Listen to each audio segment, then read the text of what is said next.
आपको पता है, अगर आप सोचते हो कि हिस्ट्री जैसा सब्जेक्ट इजी है तो इन 50 सवालों का जवाब सही करके दो, लेकिन एक बात याद रखना कि हर सवाल के पीछे एक चाल छिपी हुई है जो सिर्फ समझने से पकड़ी जाती है, ना कि रटने से। तो क्लास 12 हिस्ट्री के बोर्ड एग्जाम में 5 से 7 नंबर के क्वेश्चन इसी चैप्टर से आते हैं, लेकिन 90% स्टूडेंट वही सवाल छोड़ आते हैं जो आसान लगते हैं। चलिए वीडियो को शुरू करते हैं, लेकिन उससे पहले आप में एक बात याद रखो कि मैं आपको एक वीडियो के लास्ट में एक सरप्राइज देने वाला हूं, तो उसको मिस मत करना। तो चलिए हम वीडियो को शुरू करते हैं बिना किसी देरी के। सभी का स्वागत है हमारे YouTube channel time to boost पर। तो आई होप कि आप सभी अच्छे होंगे और आगे भी अच्छे रहना। वीडियो शुरू करने से पहले आपसे एक निवेदन है कि हमारे चैनल को सब्सक्राइब कर दें एंड लाइक भी कर देना, हो सके तो शेयर भी कर देना अपने दोस्तों के पास। तो चलिए शुरू करते हैं बिना किसी देरी के। तो आज हम बात करने वाले हैं क्लास 12 हिस्ट्री चैप्टर 1 जो बोर्ड एग्जाम 2025-26 के लिए ईंटें तथा मन की हस्तियाँ हैं। तो हड़प्पा सभ्यता के बारे में बात करने वाले हैं और इसमें पढ़ेंगे हम 50 MCQ क्वेश्चन महत्वपूर्ण। तो चलिए शुरू करते हैं बिना किसी देरी के। तो चलिए पहला सवाल क्या पूछ रहा है, हड़प्पा सभ्यता किस युग की सभ्यता है? तो हड़प्पा सभ्यता कांस्य युग की सभ्यता है, क्योंकि यहाँ कांस्य का सबसे ज़्यादा प्रयोग होता था, तो इसलिए इसको कांस्य युग की सभ्यता भी कहा जाता है। तो चलिए दूसरे नंबर का क्वेश्चन देखते हैं। हड़प्पा सभ्यता को किस नाम से भी जाना जाता है? तो हड़प्पा सभ्यता को सिंधु घाटी सभ्यता भी नाम से जाना जाता है, क्योंकि ये सिंधु घाटी के किनारे था, तो इसको सिंधु घाटी सभ्यता भी कहा जाता है और हड़प्पा सभ्यता भी कहा जाता है। ठीक, और चलिए नेक्स्ट, हड़प्पा सभ्यता का प्रथम नगर कौन सा खोजा गया था? देखो हड़प्पा सभ्यता का प्रथम नगर हड़प्पा खोजा गया था। ठीक है, जब इसी कारण इसका हड़प्पा सभ्यता नाम पड़ा, क्योंकि पहला नगर हड़प्पा खोजा गया था, इसीलिए इसका प्रथम नाम हड़प्पा सभ्यता पड़ा। ठीक, और चलिए चौथे नाम, मोहनजोदड़ो की खोज किसने की थी? तो मोहनजोदड़ो की थी रखलदास ने। ठीक है, मोहनजोदड़ो की खोज किसने की थी? तो वो है रखलदास बनर्जी ने। है, ठीक है, कब की थी? तो 1922 में की थी। ठीक है, तो याद रखना अच्छे से। पाँचवें, हड़प्पा सभ्यता का प्रमुख बंदरगाह कौन सा था? तो हड़प्पा सभ्यता का प्रमुख बंदरगाह था वो है लोथल, क्योंकि सबसे प्रसिद्ध बंदरगाह और सबसे महान बंदरगाह हड़प्पा सभ्यता का वो है लोथल। पूछ लिया जाए आपसे एग्जाम में कि बताओ हड़प्पा सभ्यता का मुख्य बंदरगाह कौन सा था या प्रमुख बंदरगाह कौन सा है, तो वो है लोथल। याद रखना अच्छे से, क्योंकि ये हर बार सवाल में आता है। ठीक है, सिंधु घाटी सभ्यता में जल निकास की व्यवस्था कैसी थी? तो बहुत उच्चतम थी। ठीक है, और कैसी थी? भूमिगत थी। और ठीक है, मतलब कि जमीन के अंदर बनाई गई थी यहाँ की जल निकास प्रणाली, क्योंकि नालियाँ बनाई गई थी तो वो जमीन के अंदर हुआ करती थी। ठीक है, तो बहुत ही उच्चतम, मतलब बहुत ही सही निकास प्रणाली थी यहाँ। ठीक, अब सातवां पूछ रहा है, हड़प्पा सभ्यता का प्रमुख अनाज क्या था? तो प्रमुख अनाज था अनाज पूछा तो अनाज था गेहूँ। ठीक है, और आठवां क्वेश्चन क्या क्या, मोहनजोदड़ो का अर्थ है, मतलब मोहनजोदड़ो का अर्थ है मेंदुको का टीला। ठीक है, तो ऑप्शन नंबर ए सही हो जाएगा अपना। ठीक, और नौवां क्वेश्चन क्या कह रहा है, हड़प्पा सभ्यता की लिपि कैसी थी? तो यहाँ की चित्र लिपि थी। ठीक है, क्योंकि यहाँ पर चित्र लिपि थी। ठीक, तो चित्र लिपि दाएं ओर से बाएं ओर लिखी जाती थी और बाएं ओर से दाएं ओर भी लिखी जाती थी। ठीक है, तो अच्छे से याद रखना कि हड़प्पा सभ्यता की लिपि कैसी थी, तो वह चित्र लिपि। ठीक है, 10वां क्वेश्चन क्या कह रहा है अपना, सिंधु सभ्यता के लोग किस देवी की पूजा करते थे? तो वह माता प्रकृति की, मतलब कि यहाँ सब प्रकृति की पूजा किया जाता था। ठीक है, यहाँ कोई भगवान नहीं थे। ठीक है, तो यहाँ माता प्रकृति की पूजा की जाती थी सिंधु घाटी सभ्यता में। अब पशुपति की मूर्ति किस धातु की बनी थी? तो वह पाषाण पाषाण की बनी हुई थी। ठीक है, अब पूछ लिया जाए आपसे क्वेश्चन तो बताओ पशुपति की मूर्ति किस धातु से बनी थी? तो वह पाषाण से बनी हुई थी। पशुपति देव का मतलब होता है शिव जी। ठीक है, शिव जी या महादेव। ठीक, हड़प्पा सभ्यता के लोग किस पर व्यापार करते थे? तो वह विनिमय पद्धति। ठीक है, विनिमय मान लो कि मतलब कि एक वस्तु की जगह दूसरा वस्तु देना। ठीक है, विनिमय मतलब कि एक वस्तु की जगह दूसरी वस्तु लेना। ठीक है, तो इसे कहते हैं हम विनिमय पद्धति। ठीक है। तो हड़प्पा के लोग किस व्यापार करते थे? तो वह विनिमय पद्धति। ठीक। आज चलिए, महान स्नानघाट किस स्थल पर मिला? तो महान स्नानघाट मतलब स्नानघाट मान लो अभी का जो आप स्विमिंग पूल देखते हो ना, स्विमिंग पूल, उसी को महान स्नानघाट कहा जाता था। ठीक है। और ये धार्मिक स्थल पे मतलब धार्मिक त्योहारों पर यूज किया जाता था। ठीक है। तो यहाँ मोहनजोदड़ो में मिला था। ये कहाँ मिला था अपना? मोहनजोदड़ो में। ठीक है। और चलिए 14वां क्वेश्चन देखते हैं। सिंधु सभ्यता के नगर कैसे बनाए जाते थे? तो वो थे योजनाबद्ध यानी मतलब अब आपसे पूछ लिया जाए कि हड़प्पा सभ्यता के नगर कैसे बनाए जाते थे, तो वो थे योजनाबद्ध मतलब कि योजना बनाई जाती थी पहले से कि यहाँ क्या क्या कौन सी जगह पर बनना है। ठीक है। तो ये योजना के हिसाब से बनाए जाते थे, तो योजनाबद्ध कहते हैं इसे। तो चलिए 15वां क्वेश्चन क्या कह रहा है? सिंधु सभ्यता के लोग किस धातु का प्रयोग नहीं करते थे? तो यहाँ है लोहा, क्योंकि सिंधु घाटी में लोहा का खोज नहीं हुआ था, इसीलिए यहाँ लोहा का प्रयोग नहीं किया जाता था। आपसे एक और सवाल इससे बनता है कि बताओ सिंधु घाटी में किस धातु की खोज नहीं हुई थी? ठीक है। तो वो यहाँ लोहा की खोज नहीं हुई थी। ठीक। अब 16वां क्वेश्चन कह रहा है किस स्थल पर देहरी नगर योजना पाई गई है? तो बहुत धोलावीरा। ठीक है। ठीक है। यहाँ दोहरी नगर योजना पाई गई। ठीक है। तो अच्छे से याद रखना कि किस स्थल पर दोहरी नगर योजना पाई गई, तो वह है धोलावीरा। चलिए नेक्स्ट क्वेश्चन 17। सिंधु सभ्यता का प्रमुख पशु कौन सा था? तो प्रमुख पशु है एक सींग वाला बैल। ठीक। 18वां क्वेश्चन क्या कह रहा है? लोथल किस नदी के पास था? तो वह भोगवा नदी के पास था। ठीक है। तो आपसे पूछ लिया जाए कि जो लोथल था इसको बंदरगाह शहर भी कहा जाता है, तो ये किस नदी के किनारे था? तो वह तो भोगवा नदी के किनारे। तो ये अच्छे से याद रखना, ये मोस्ट है कि लोथल किस नदी के पास था या स्थित था या है, तो वो है भोगवा। ठीक है। अब 19वां क्वेश्चन है हड़प्पा वर्तमान में किस देश में है? तो वो है पाकिस्तान में, क्योंकि अभी बंटवारे के बाद ये पाकिस्तान में पहुंच चुका है। तो हड़प्पा वर्तमान में मतलब कि अभी के टाइम पे ये कहाँ है? हड़प्पा सभ्यता तो ये है पाकिस्तान में अपने। ठीक है। तो हड़प्पा सभ्यता भी पाकिस्तान में, अच्छे से याद रखना। चलिए नेक्स्ट क्वेश्चन देखते हैं। 20वां क्वेश्चन क्या कह रहा है? सिंधु सभ्यता के लोग किस धातु से मुहारे बनाते थे? तो वह टेराकोटा। यहाँ के मुहारे थे वो मुहारे यानी कुछ लिखने वाले। ठीक है। तो ये टेराकोटा नाम के उससे बनाते थे। ठीक है, धातु से।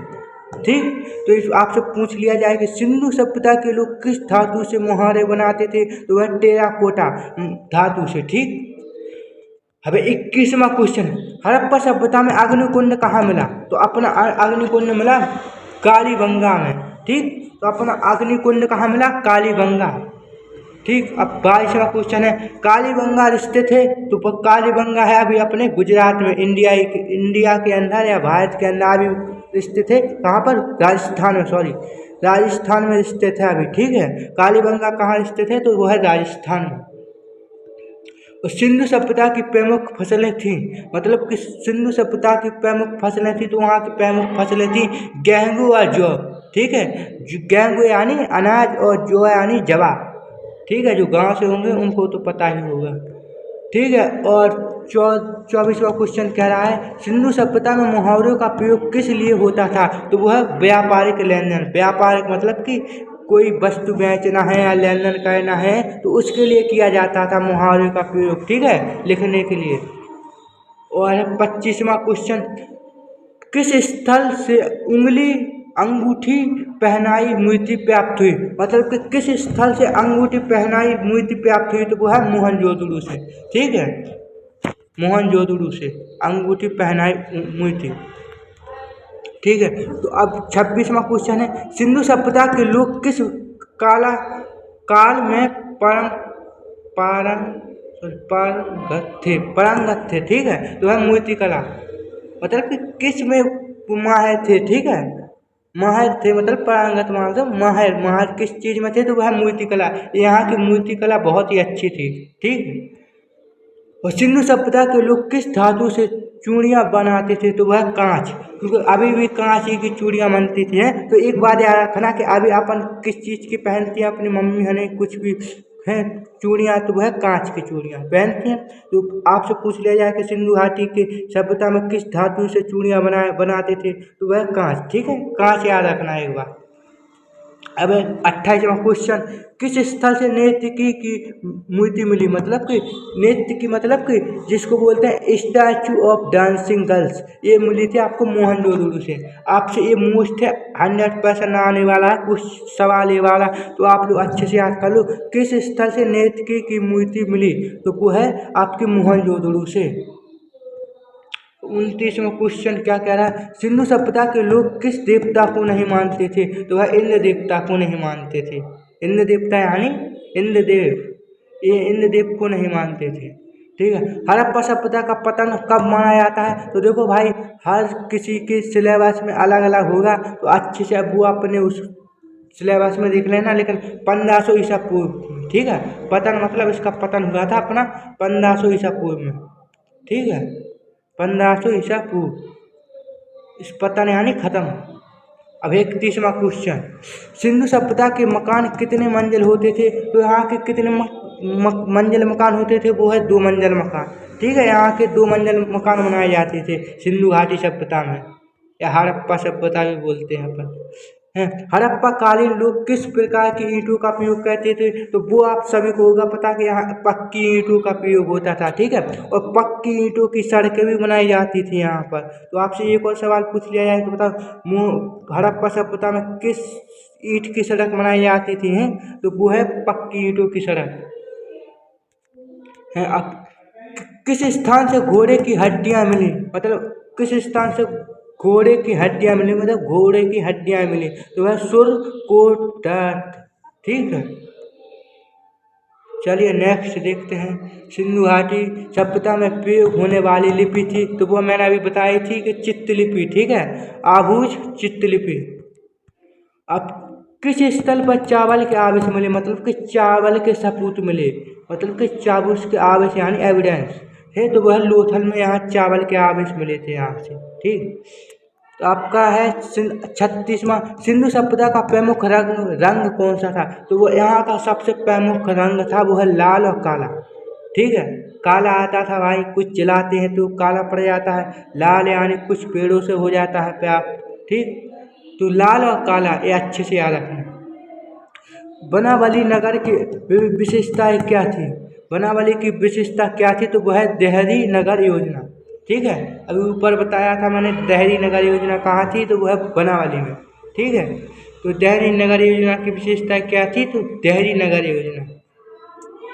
ठीक, 38वां क्वेश्चन, सिंधु सभ्यता के लोग किस प्रकार के देवी देवताओं को मानते थे, तो वह प्राकृतिक पूजा, मतलब कि यहाँ से प्रकृति की पूजा की जाती थी, पेड़ पौधों की है। ठीक है, और है 39वां क्वेश्चन क्या कह रहा है, किस स्थल से तांबे का बैलों वाला रथ में प्राप्त हुआ, मतलब कि तांबे का बैलों वाला रथ प्राप्त हुआ था, वह हड़प्पा से। ठीक, आपसे पूछ लिया है क्वेश्चन को पता कि तांबे का बैलों का रथ कहाँ से प्राप्त हुआ है। नीचे 4 ऑप्शन दिए जाए, धोलावीरा, लोथल, हड़प्पा, कालीबंगा, तो आपका हो जाएगा सही हड़प्पा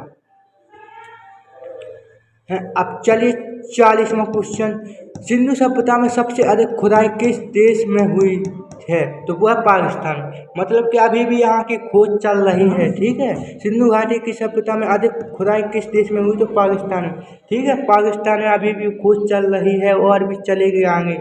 ठीक है, अभी पूर्ण रूप से यहाँ हड़प्पा की अभी खोज नहीं हुई है, तो हड़प्पा भी की और खोज चल रही है। ठीक, तो अभी भी पाकिस्तान में सबसे ज़्यादा खुदाई हुई इसकी। 41वां क्वेश्चन, सिंधु सभ्यता की मुद्रा किस प्रकार की थी, तो वह विनिमय प्रणाली, मतलब कि एक वस्तु की जगह दूसरी वस्तु लेना, तो उसको बोलते हैं विनिमय प्रणाली। ठीक, और किस स्थल से खेल की गोटियां और फांसे प्राप्त हुए, मतलब खेल की गोटियां नहीं जानते हो आप, वो लूडो खेलते हो, फांसे हैं, तो वो ही बोलते हैं उसको, वो हड़प्पा से प्राप्त हुए थे अपन को। ठीक, 43वां क्वेश्चन, सिंधु सभ्यता में मृतकों को किस प्रकार दफनाया जाता था, मृतकों यानी कि मरे हुए आदमी को किस प्रकार को जलाया जाता था या दफनाया जाता था, तो यहाँ पर दफनाया जाता था। ठीक है, हड़प्पा में दफनाया जाता था मरे हुए आदमियों को। ठीक, किस सभ्यता की तुलना मिस्र व मेसोपोटामिया से की जाती है? तो वह सिंधु घाटी, क्योंकि व्यापार करता था वहाँ मेसोपोटामिया से, मिस्र से है। तो किस सभ्यता की तुलना मिस्र व मेसोपोटामिया से की जाती थी? तो सिंधु घाटी। ठीक, सिंधु की। अब है आपका, सिंधु सभ्यता में शुद्ध जल आपूर्ति के लिए क्या था? तो वह कूप। ठीक, अब एक कूप मेरे को भी नहीं पता यार, एक कूप क्या होता है। जिसको भी पता हो प्लीज़ यार कमेंट करके ज़रूर बताना, ठीक है। लेकिन कमेंट ज़रूर से कर देना भाई लोग, ठीक। मुझे खुद नहीं पता ये कूप क्या कहलाता है। अब है 46वां क्वेश्चन, सिंधु सभ्यता के लोग किस धातु के औजार बनाते थे? वह कांसा के। मैंने बोला था ना, इसको कांस्य युग की सभ्यता भी कहा जाता था, ठीक है। और हड़प्पा के लोग सबसे ज़्यादा किस धातु के औजार बनाते थे? तो वह कांसा के, ठीक है। अब किस स्थल से सांड की कांस्य मूर्ति प्राप्त हुई? मतलब सांड की कांस्य, तो वह हड़प्पा से, ठीक है।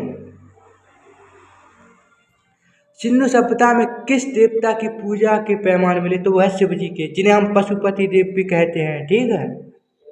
और 49वां क्वेश्चन, किस स्थल से मिट्टी की सिले प्राप्त हुए? मतलब, ठीक है, तो वह मोहनजोदड़ो से।